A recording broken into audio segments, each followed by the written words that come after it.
All right, well, you guys, this is the interview that I've been dreading. I did not want All of us. Same. the Coxes to leave. You're not supposed to. I thought we signed in blood that we would be here forever together. We can't find that document, but I do believe we did.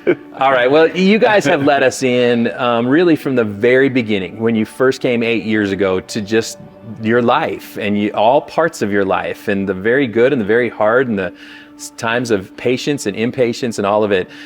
You're now going down to San Antonio. Let us in a little bit on what's next. When you guys think about, first the job, what's the job that you guys are heading down to? So I'll be stepping into the young adults pastor role, and in San Antonio at Community Bible Church. And right now it's a ministry that's been there about probably a year and a half in existence.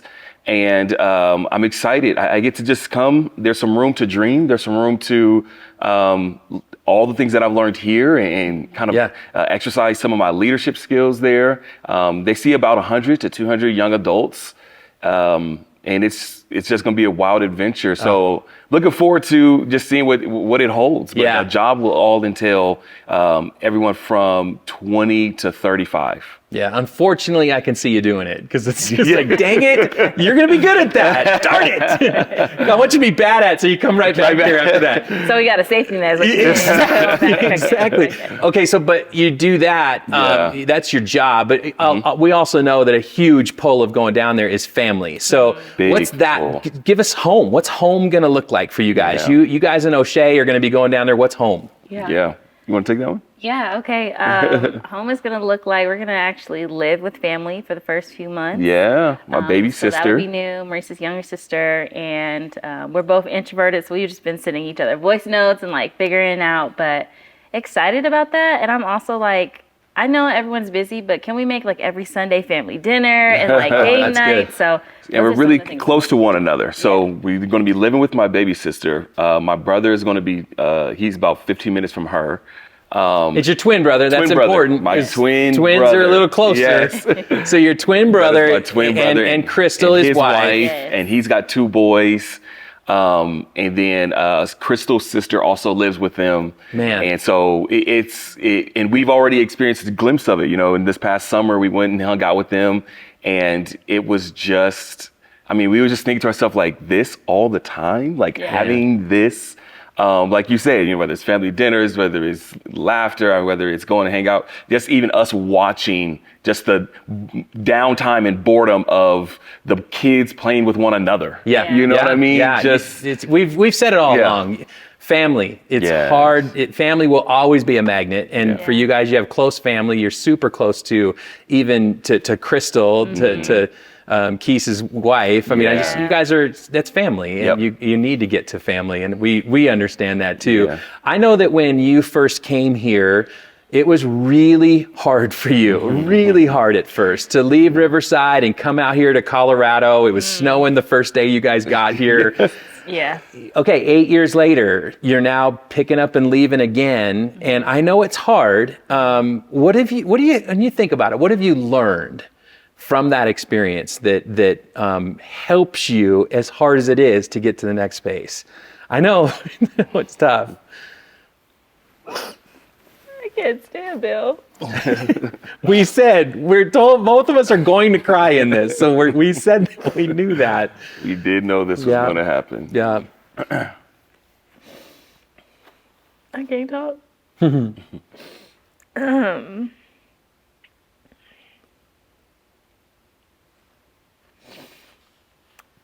It's so funny to me as I've been reflecting a lot. And I'm like, man, God, I cried so much about coming here. Yeah. And I literally remember like telling him, like, I resist, like, I'm not planting myself in Colorado. I'm just not. And then lo and behold, I ended up developing roots here. Yeah. And I saw something the other day of like, man, more people need to speak to the fact of like how hard it is to follow God. Like, man, there's definitely some great things, but when he gets you to a place of like surrender and sacrifice, and I just think of like his words to Abram, like go from your family and your father's home and like just leave, uprooting our family feels very like painful to me. What I've always appreciated about you is that it was painful in coming here, but you kept surrendering anyway. It was a struggle coming out of California, but you were going, but I know this is what God has for us. Yeah. And I know that that's where you're facing next with San Antonio. I think that's why for me personally, as someone that sees you as you know, Uncle Bill in your guys' life, I know that you guys are going where you know God is meeting you. And you will hold on to that even in pulling up the roots from here in Colorado. Go ahead.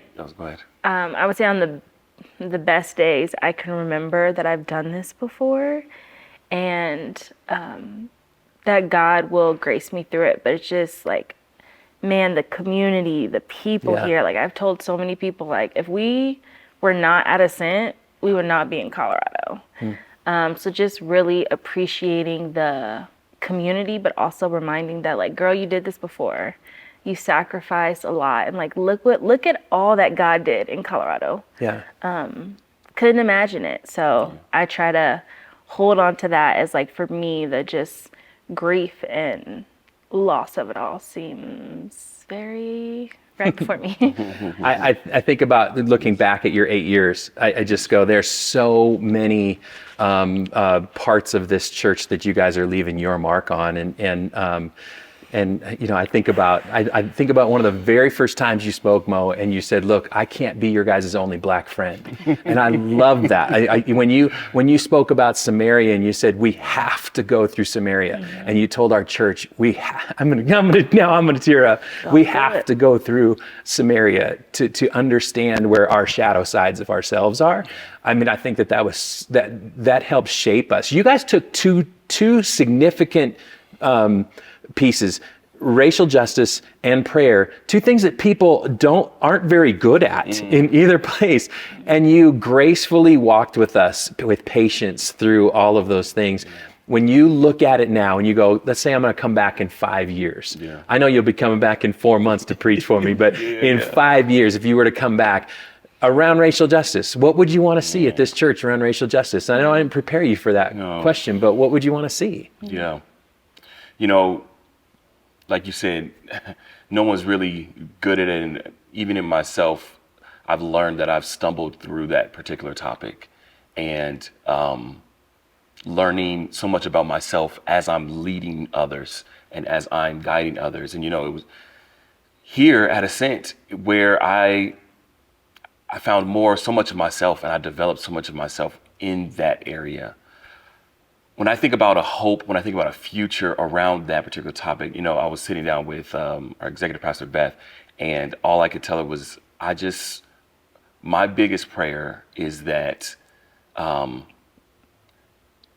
when all of the fanfare around it is gone, when all of the reaction because something crazy took place in our world has died down, when all of the chaos of the things, whether it's whatever we see in the news cycle, different things take place, when all of it settles, when all of the things from our world and society, even when it's not the hot topic, even when it's not the year 2020 that comes around, will we be a church that leans into this conversation because it's a gospel conversation? Will we still be a church that will journey down that road, the hard conversations, still taking trips to, you know, the South like we've done before, exploring what God is doing in that area? Would we still be that church that is proactive and not reactive? Oh, that's been my heart. And 5 years from now will be still the same thing.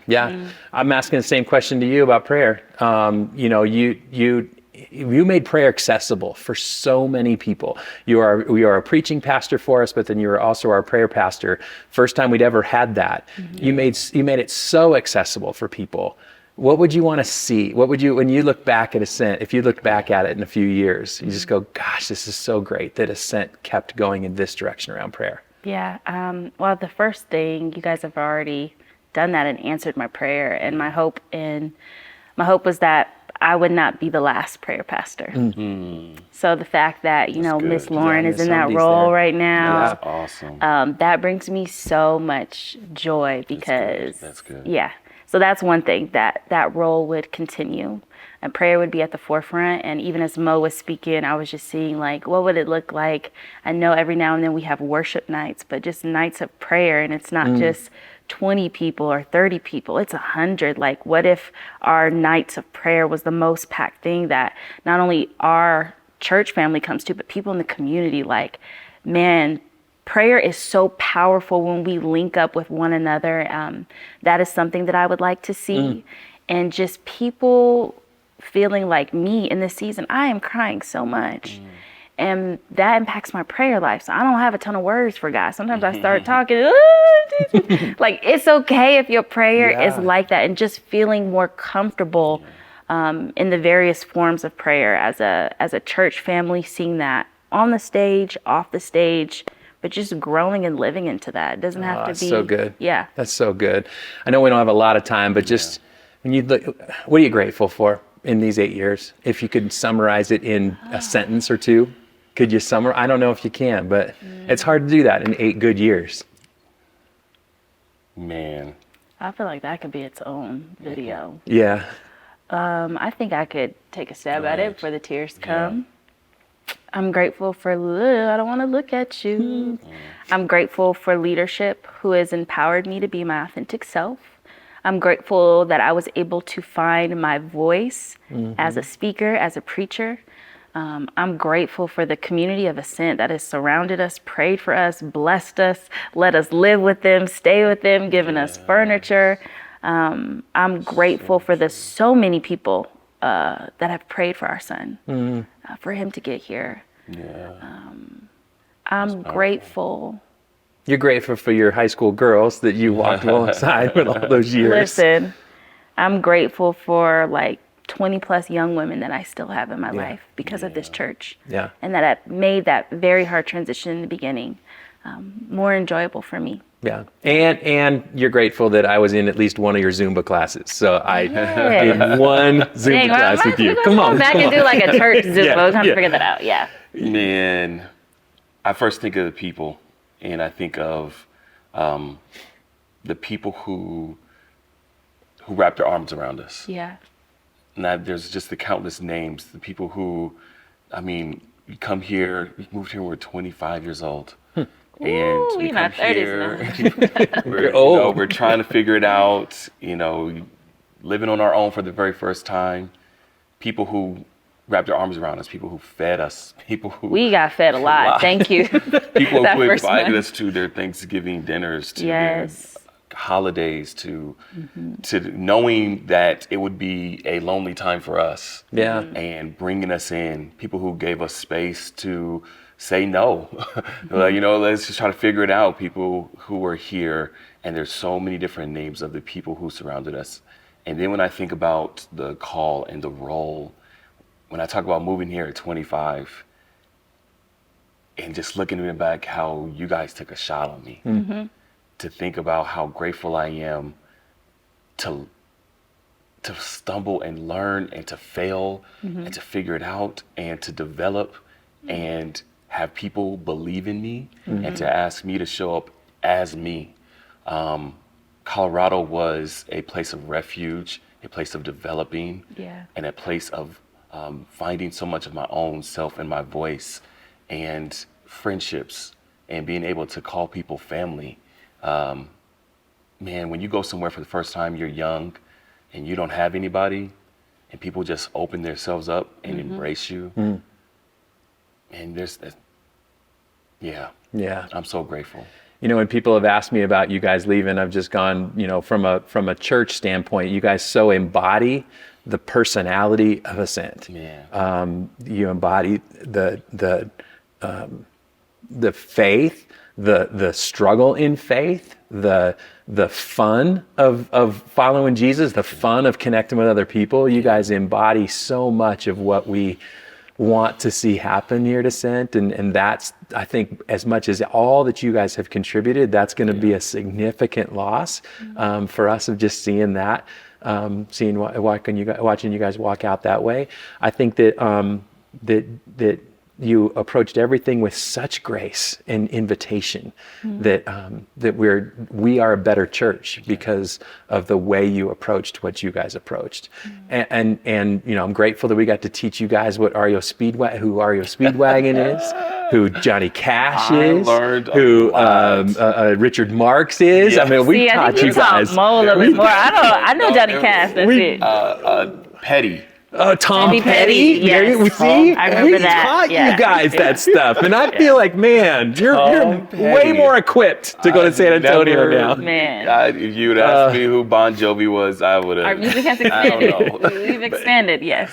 And so that's from a professional side, Yeah. and then it's just, I mean, not only getting to be your boss, but especially your friend, and it's two friends that you guys will always be friends, and but it's just friends at a distance at this point. There'll be a loss there, but we're so thankful for you two, and I hope that you get to hear it from our congregation and how thankful they are for what you guys have done. You just want to thank Ascent for who Ascent has been to us, and this is what church is supposed to be. Yeah. And as I take off, as much as it's bittersweet and all the things, I feel so prepared, and I look forward to making Ascent and you all proud. We'll be expecting some videos and pictures of O'Shea as he keeps growing. We got to show him on Sunday. Baby boy. All right. Thanks, you guys. Of course.